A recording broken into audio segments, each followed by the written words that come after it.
Hello students, welcome back to Khatri Educare. आज हम start करने वाले हैं क्लास 4 का chapter number 12 geometry. Previous class में आप लाइन और शेप्स को अच्छे से पढ़ चुके हैं। इस चैप्टर को शुरू करने के लिए एक बार फिर से थोड़ा सा उसका रिवीजन कर लेते हैं। सबसे पहले होता है पॉइंट। आपको मैंने बताया था जैसे एक निडल है, निडल का जो आगे का पॉइंट है या ये पेन है, अगर मैं देखो यहाँ पे ये ऐसा एक डॉट लगाता हूं, ये एक डॉट लगाया, एक जैसे मैंने डॉट लगाया, ये क्या है? ये है पॉइंट। या फिर ये बताया था आपको कोई लेटर है जैसे आई है, इसके ऊपर जो डॉट लगाते हैं ये भी क्या है? एक पॉइंट है। ये होता है पॉइंट। इसको ऐसे ड्रॉ किया जाता है जैसे पेपर है। अब देखिए, drawing a sharp point on a piece of paper, ये मैंने बनाया ये ऐसे, और इसको हम नाम दे देते हैं। जैसे ये ए पॉइंट है, ये पी है, ये क्यू है। A point has no length, breadth और हाइट। एक पॉइंट की ना तो लेंथ होती है, ना ब्रेथ, ना ही हाइट, ना मतलब ना तो इसकी लंबाई होती है, ना ही इसकी चौड़ाई होती है, ना ही इसकी कोई ऊंचाई होती है। ये पॉइंट जो होता है, ये पॉइंट क्या करता है? इंडिकेट करता है एक पोजीशन को, कि ये एक यहाँ पे एक पॉइंट है। कई बार हम देखते हैं ना, आजकल यूज किया जाता है, मैप यूज किया जाता है, तो हम एक पर्टिकुलर एक पॉइंट को ऐसे, लोकेशन को ऐसे पॉइंट करते हैं कि ये पर्टिकुलर ये पोजीशन है, वो भी कहलाता है एक पॉइंट। तो ये पॉइंट क्या करेगा? इंडिकेट करता है पोजीशन को। और इस पॉइंट को नाम कैसे दिया जाता है? कैपिटल लेटर में इसको लिखा जाता है। देखिए ये पॉइंट कौन सा है? ये ए पॉइंट है। ये पॉइंट कौन सा है? ये पॉइंट पी है। ये कौन सा है? ये है पॉइंट क्यू। इसके बाद बारी आती है लाइन की। लाइन क्या है? Line is a collection of points placed closely together. Collection of, ये जो पॉइंट्स है इनको एकदम पास पास में रख के, नंबर ऑफ, ये जो कलेक्शन, नंबर ऑफ बहुत सारे जो ये पॉइंट्स रहेंगे, ये मिलके ये क्या बनाएंगे? लाइन बनाएंगे। ये मैंने बना दिया यहाँ पे एक लाइन को, ठीक है। The arrow heads on both sides, यहाँ पे देखिए दो साइड पे एरो दिया है। इसका मतलब क्या होता है? That the line extend infinitely on both the sides. ये जो लाइन है दोनों साइड में, यहां से भी इनफाइनाइट तक बढ़ाई जा सकती है, एक्सटेंड की जा सकती है, और यहां पर भी इनफाइनाइट तक इसको बढ़ाया जा सकता है। अब ये जो लाइंस रहती है ये कौन कौन सी होगी? या तो ये होगी स्ट्रेट लाइन, या होती है ये कर्व्ड लाइन। स्ट्रेट लाइन की बात करें, स्ट्रेट लाइन में एक तो होता है हॉरिजॉन्टल लाइन, इसको बोलते हैं स्लीपिंग लाइन भी। ये कैसी होगी?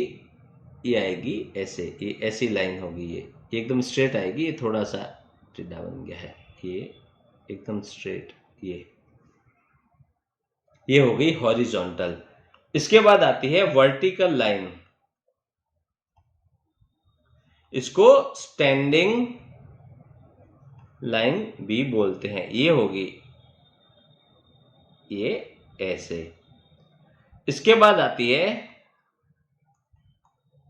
स्लैंटिंग लाइन, या फिर इसको ऑब्लिक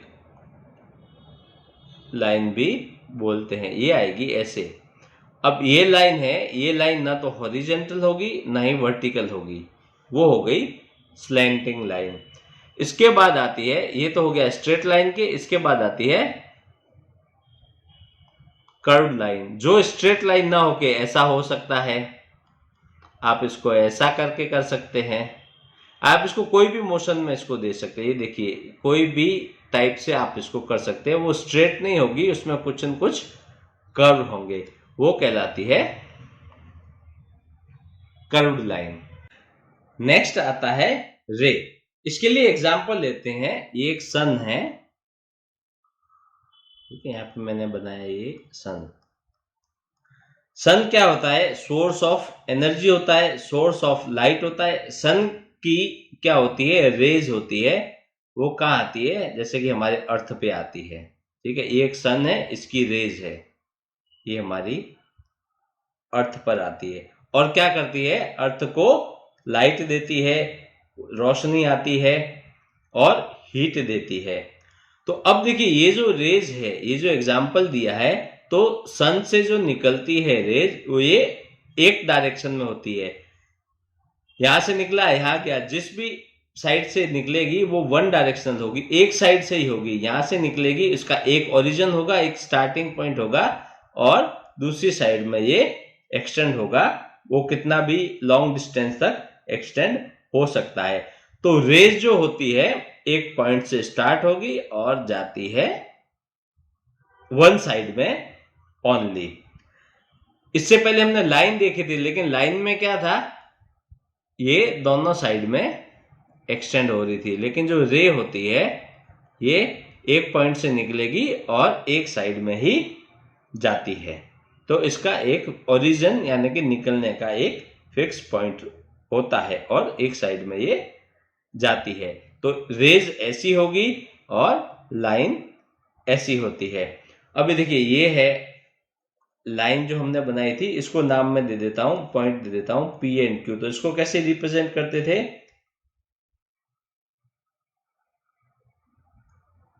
ये P है, ये Q है और ये ऐसे। अब यहां पे मैंने एक पॉइंट लिया है और यहां से मैं इसको रे को निकाल रहा हूं, लेकिन यहां पे मैं पॉइंट दे देता हूं E और यहां पे कहीं एक पॉइंट दे दिया B। तो इसको कैसे मैं रिप्रेजेंट करूंगा? ये A है और ये B है। अब इसके ऊपर रेज के लिए सिंबल आएगा। तो आपको ये सिंबल मिलता है तो आज समझ लीजिए लाइन की बात हो रही है, और ये सिंबल मिलता है, इसका मतलब बात हो रही है रे की। इसके लिए एक एग्जांपल लेते हैं। जैसे देखिए एक टॉर्च है, ठीक है, ये एक टॉर्च है। टॉर्च में अगर मैं ये लाइट ऑन करता हूं, ये देखिए ये मेरे हाथ पे लाइट पड़ रही है, तो देखिए टॉर्च से लाइट निकल रही है और मेरे हाथ की तरफ जा रही है। तो टॉर्च इसका स्टार्टिंग एक पॉइंट हो गया, यहां से निकलती है और मेरे हाथ पे जा रही है। लेकिन ये वन डायरेक्शनल, आप देखिए वापस टॉर्च में ये लाइट नहीं जा रही है, टॉर्च से निकलेगी किसी भी एक ऑब्जेक्ट पे पड़ेगी। अभी ऑब्जेक्ट नजदीक है तो देखिए यहाँ पर, यहाँ पर, यहाँ पर, यहाँ पर डिस्टेंस मैटर नहीं करता, लेकिन ये जो इसकी जो लाइट है ये देखिए वन डायरेक्शनल में जा रही है। एक पॉइंट ओरिजिन हो गया ये वाला, और ये इसका जहां पे इस जो साइड में ये इसकी लाइट जा रही है, तो ये कहलाता है रे। रे मतलब ये एक लाइन ये हो गया वन, बहुत सारी होगी अगर तो उसको बोलेंगे रेज। नेक्स्ट आता है इंटरसेक्टिंग लाइंस। तो लाइंस के बारे में तो हमने पढ़ा है कि लाइंस क्या होती है। इंटरसेक्टिंग मतलब जब two lines cross each other, दो लाइंस है एक दूसरे को क्रॉस करती है और क्या करती है? किसी एक पॉइंट पे क्रॉस करेगी।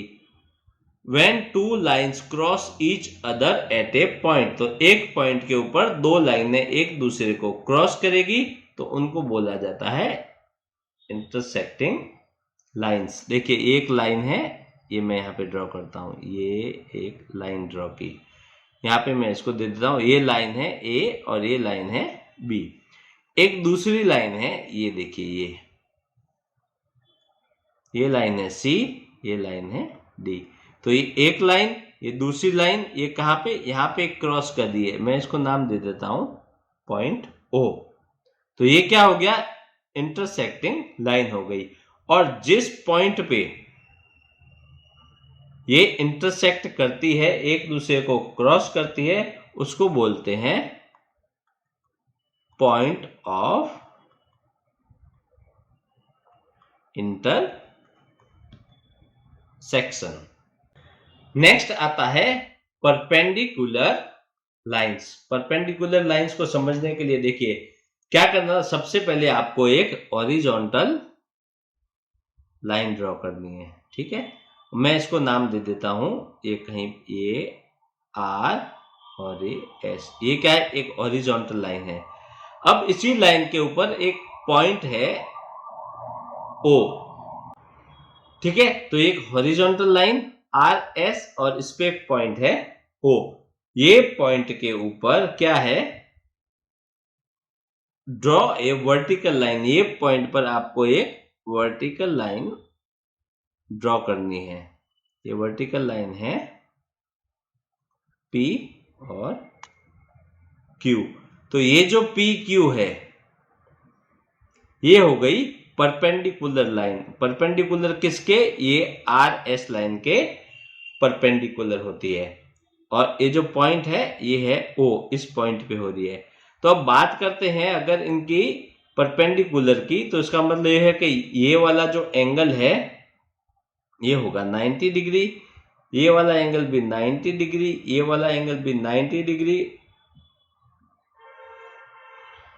और ये वाला एंगल भी होगा 90 डिग्री। मतलब जब ये चारों एंगल 90 डिग्री है तो ये जो लाइन है हो गई परपेंडिकुलर लाइन। यहाँ पे angle SOP, angle ROP, angle ROQ, angle SO और Q क्या है, सारे 90 डिग्री। SOP मतलब SOP, ROP, फिर ROQ और SOQ, ये सारे के सारे जो एंगल है ये 90 डिग्री के है। तो ये क्या हो गई, ये लाइन हो गई इसकी परपेंडिकुलर लाइन। नेक्स्ट पॉइंट है लाइन सेगमेंट। लाइन सेगमेंट क्या होता है, सबसे पहले मैं क्या करता हूं, यहाँ पे एक ये लाइन ड्रॉ करता हूं। ये लाइन क्या है, AB एक लाइन है। Line segment means part of A line with two end points is called a line segment। ये एक लाइन है, ये लाइन में सेगमेंट क्या होता है, सेगमेंट मीन्स जिसके दो एंड पॉइंट होते हैं। लाइन होती है वो दोनों साइड में इनफाइनाइट तक एक्सटेंड होती है, लेकिन मैं कहता हूं यहाँ पे दो पॉइंट ले लिए मैंने। ये पॉइंट है C और ये पॉइंट है D। तो ये जो C और D इतना डिस्टेंस, ये देखिए ये इसका एंड पॉइंट यहाँ पे है, इसका एंड पॉइंट यहाँ पे है। C और D जो है क्या है, एक लाइन सेगमेंट हो गया। किसका, लाइन है AB, AB के अंदर एक लाइन सेगमेंट है, वो है C और D। लाइन को रिप्रेजेंट कैसे करते थे, इसका सिंबल ऐसे करते थे, लेकिन लाइन सेगमेंट में जब हम बात करेंगे C और D तो इसका सिंबल आएगा ऐसा। इसका मतलब यह है जो लाइन सेगमेंट होता है उसका एक फिक्स लेंथ रहेगा। इसलिए देखिए यहाँ पे दोनों साइड एरो नहीं है, इसका पर्टिकुलर एक लेंथ होगी यहां से लेके और यहां तक। फिर आता है measuring of line segment. Line segment जो है जिसका एक पर्टिकुलर लेंथ होता है उसको मेजर कैसे किया जा सकता है, आप उसको नाप कैसे सकते हैं कि ये जो लाइन सेगमेंट है इसका लेंथ कितना है। तो देखिए आपको यहाँ पे एक लाइन सेगमेंट दिया है, देखिए इसमें एरो नहीं है, ये दोनों साइड एक्सटेंड नहीं हो रहा, इसका लेंथ इतना ही है, ये P से लेके Q तक। अब आप इसको मेजर कैसे करेंगे कि ये लाइन सेगमेंट का लेंथ कितना है, तो आपको क्या करना है, ये एक रूलर है, इस पे देखिए यहाँ पे ये साइड है सेंटीमीटर्स में। तो स्टार्ट होता है 0, 1, 2, 3, 4, 5, 6, 7, 8 इस टाइप से। तो आपको क्या करना है, ये जो लाइन सेगमेंट है इसका ये जो P पॉइंट है आपको रूलर को यहां लाना है और जो 0 है इसको रख देना है कहां पर, P पॉइंट के ऊपर। अब आप देखिए यहां से स्टार्ट हुआ, ये 0 पॉइंट आ गया यहां पर। अब देखिए, अब आप इसको देखिए ये लाइन कहां तक जा रही है और इसका ये है इसका एंड पॉइंट Q। अब देखिए ये कहां पर आ रहा है, ये आ रहा है 8 के ऊपर। तो ये जो लाइन सेगमेंट है इसकी लेंथ कितनी है, ये हो गया 8 सेंटीमीटर। तो लाइन सेगमेंट को मेजर कैसे करते हैं, उसका एक पॉइंट जो है रूलर लाइए और 0 को एक पॉइंट पे रख दीजिए, फिर उसका एंड पॉइंट कहां पर आता है वहां तक आप इसको मेजर कर लीजिए और नोट कर लीजिए। नेक्स्ट पॉइंट है, देखिए अभी हमने क्या देखा, लाइन सेगमेंट क्या होता है और इस लाइन सेगमेंट को मेजर कैसे किया जाता है। अभी आएगा कि आपको ड्रॉ करना है, एक लाइन सेगमेंट है, आपको एक लेंथ दिया गया है, तो आप उसको ड्रॉ कैसे करेंगे। तो यहां पे आपको ये पूछा है कि ड्रॉ कीजिए ए लाइन सेगमेंट कितना 5 सेंटीमीटर का। अभी आपको लाइन जो सेगमेंट है उसको ड्रॉ करना है। इसके लिए आप क्या करेंगे, फिर से आपको एक ये रूलर चाहिएगा। देखिए पहले हमने मेजर किया, लेंथ था उसको मेजर किया, अभी आपको ये लेंथ ड्रॉ करना है, एक लाइन सेगमेंट बनाना है कितना 5 सेंटीमीटर का। तो आप एक ये जो रूलर है इसको आप यहां पे रखिए। ये स्टार्ट होता है 0 से, तो सबसे पहले आप एक 0 पर एक पॉइंट बना दीजिए। मैं इसको नाम भी दे देता हूं, ये पॉइंट ए है। अभी हमें कितना पूछा है 5 सेंटीमीटर, तो मैं काउंट करूंगा यहां से, आप देखिए 0 से ये 1 2 3 4 एंड 5 सेंटीमीटर कहां पे आता है, ये यहां पे आएगा। मैं यहां पे नाम दे देता हूं इसको बी पॉइंट। अगर आपको पूछा है कि 10 सेंटीमीटर, तो आप 0 से काउंट करेंगे और 10 पे आएंगे, 10 पे एक एंड पॉइंट बना देंगे। आपको पूछा 8, तो यहां से आप 8 काउंट करेंगे, 8 पे एक एंड पॉइंट बना देंगे। 13, तो 13 पे एक एंड पॉइंट बनाएंगे। जो आपको लाइन का जो सेगमेंट का जो लेंथ पूछा है, तो आप एक तो 0 पे और वहां से फिर मेजर करके जो लेंथ पूछी है वहां पे आप दूसरा पॉइंट बना देंगे। ठीक है, ये हो गया ए पॉइंट, ये बी पॉइंट, एक दोनों का डिस्टेंस कितना है 5 सेंटीमीटर। अब क्या करना है आपको, इन दोनों पॉइंट को जोड़ दीजिए, ये यहां तक, ये यहां से एक पॉइंट, यहां से इसका दूसरा पॉइंट, ये बन गया 5 सेंटीमीटर। तो एक पॉइंट जो है रूलर का 0 से स्टार्ट होगा, लाइन का रूलर से, और ये आपको जितना भी लेंथ पूछा है वहां पर आपको जाके दूसरा एंड पॉइंट बना के दोनों को कनेक्ट कर लीजिए। आप ऐसे भी कर सकते हैं, अगर आप कंफर्टेबल नहीं भी है, तो ये एक पॉइंट है, ये दूसरा पॉइंट है 5 का, तो आप रूलर से इसको ड्रॉ कर लीजिए। ये मैंने हाथ से किया था फ्री हैंड से, और ये हो गया रूलर से। तो आप इसको ऐसे करके, ये स्टेप फॉलो करके, और आप कोई भी गिवन लेंथ का लाइन सेगमेंट ड्रॉ बड़ी आराम से कर पाएंगे। नेक्स्ट पॉइंट आता है angles. The amount of turns between two straight rays that have a common end point is called an angle.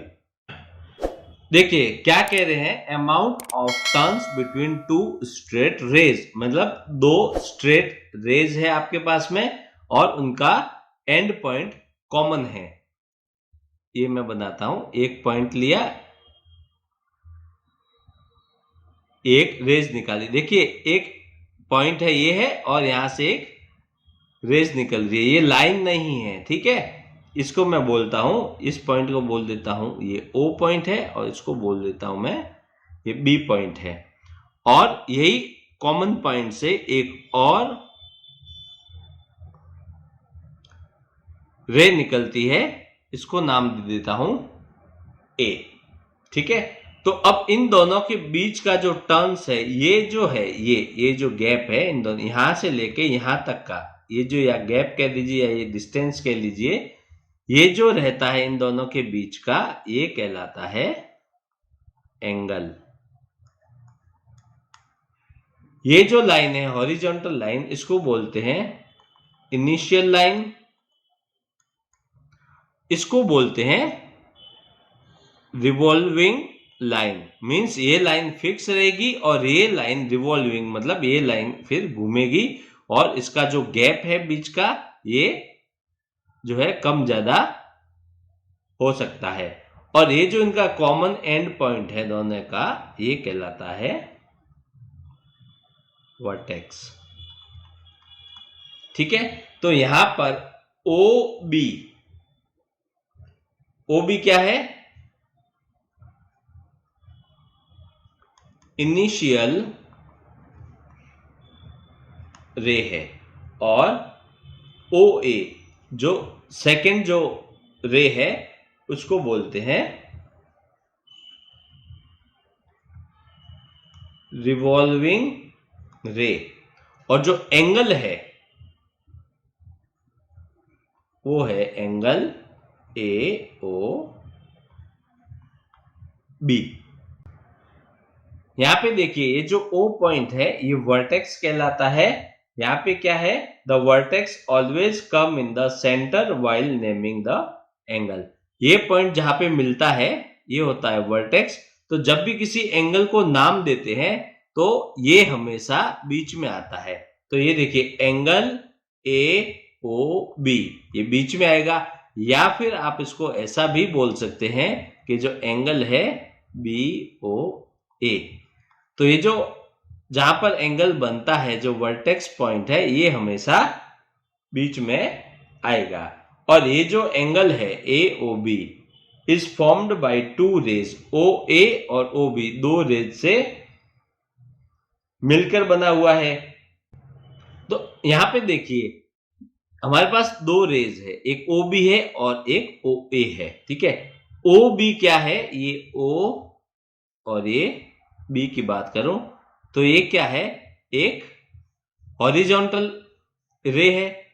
अगर ओ ए वर्टिकल लाइन ओ ए अगर एक वर्टिकल रे रहती है ओ बी के रेस्पेक्ट में, तब ये जो एंगल होता है यहां पर इसको बोलते हैं राइट एंगल, और इसका मेजर रहता है 90 डिग्री का। राइट एंगल मीन्स अगर कोई एंगल जिसका वैल्यू मेजरमेंट अगर 90 डिग्री है तो उसको बोलते हैं राइट एंगल। अब देखते हैं एक्यूट एंगल क्या होता है। एक्यूट एंगल मीन्स देखिए ये दो रेज तो है हमारे पास में, ये इनका एक पॉइंट है वर्टेक्स ओ, यहां से एक रे निकलती है ओ बी, यहां से एक रे निकलती है ओ ए, ये क्या है, बीच का एंगल है। तो an angle whose measure is less than 90 degree is called an acute angle। अगर कोई एंगल का वैल्यू 90 डिग्री से कम होता है तो उसको बोलते हैं एक्यूट एंगल, या फिर वह एंगल 0 से लेकर 90 डिग्री के बीच में रहता है। एक्यूट एंगल कौन सा एंगल, जो 0 डिग्री से 90 डिग्री के बीच में होता है। तो देखिए हमने यहाँ पे जो आपको बताया था एंगल के बारे में, तो अगर ओ बी के ऊपर अगर ओ ए अगर एक पर ये जो है वर्टिकल रे है और यहाँ पे 90 डिग्री एंगल बनता है तो ये होता है राइट एंगल। लेकिन वह एंगल जो 0 और 90 इन दोनों के बीच में, मतलब ये वाला और ये वाला ये ना होके इनके बीच का जो भी रहेगा 0 से लेके 90 डिग्री के बीच में, वो कहलाएगा एक्यूट एंगल। एग्जाम्पल के लिए कह सकते हैं कि एंगल है कितना 15 डिग्री, एंगल है 25 डिग्री का, या फिर एंगल है 75 डिग्री का। तो 0 और 90 के बीच में जो भी एंगल्स रहेंगे वो कहलाते हैं एक्यूट एंगल। नेक्स्ट आता है ऑब्ट्यूज एंगल। अब ऑब्ट्यूज एंगल क्या होता है, देखिए मैं आपको लेता हूं, ये एक वर्टेक्स है, ये है ओ बी रे, और ये जो हमने बात किया था वर्टिकल का, अगर यहाँ पे एक वर्टिकल जो रे है ऐसे होती है तो ये एंगल होता है 90 डिग्री का, ये 90 डिग्री के लिए आएगा यहाँ पे, और इसको बोलते हैं राइट एंगल। इन दोनों के बीच में अगर रहता है तो वो हो गया एक्यूट एंगल। लेकिन वो एंगल जो 90 डिग्री के बाद आता है या 90 डिग्री से ज्यादा रहता है, ये वाला, इसको बोलते हैं ऑब्ट्यूज एंगल। मतलब the angle whose measure is greater than 90 degree, लेकिन साथ में 90 डिग्री से तो ज्यादा है, ठीक है, ग्रेटर देन 90 डिग्री, लेकिन साथ में बट एक कंडीशन है कि वो लेस देन 180 डिग्री होना चाहिए, तो उसको बोलते हैं ऑब्ट्यूज एंगल, यानी कि 180 डिग्री यहां पे आता है, 90 डिग्री और 180 डिग्री के बीच का जो एंगल होता है उसको बोलते हैं ऑब्ट्यूज एंगल। जैसे कि 120 डिग्री, 145 डिग्री, या फिर जैसे 175 डिग्री, तो ये सारे 90 टू 100 और 80 डिग्री के बीच में आते हैं, इसको बोलते हैं ऑब्ट्यूज एंगल। नेक्स्ट आता है स्ट्रेट एंगल। स्ट्रेट एंगल में क्या करेंगे, देखिए ये एक पॉइंट तो है ही है, वही सेम पॉइंट, और यहां से ये हमारी जो रे है ये तो है यहां पर O और B रे। अब स्ट्रेट मीन्स इसी के ही स्ट्रेट में जो हमारी रे थी O अगर यहां आ जाए तो तब इन दोनों के बीच में जो एंगल बनेगा वो होता है 180 डिग्री का एंगल, और उसको बोला जाता है straight angle. Means an angle whose measure, जब उसको मेजर करेंगे, इज एग्जैक्टली कितना होगा 180 डिग्री, उसको कहेंगे is called straight angle. Means angle AOB, AOB कितना होगा 180 डिग्री। तो स्टूडेंट्स, आशा करता हूं कि आज के जो टॉपिक्स हमने पढ़े हैं वो आपको बहुत ही अच्छे से समझ में आ गए होंगे। आप एक बार उनको रिवीजन करके अच्छे से याद कर लेना। बाकी के जो टॉपिक्स है वो हम नेक्स्ट वीडियो में सिखाने वाले हैं, तो जुड़े रहना हमारे साथ हमारे चैनल खत्री एजुकेटर पर। और अगर चैनल को सब्सक्राइब ना किया है तो जल्दी से सब्सक्राइब कर ले। Thank you.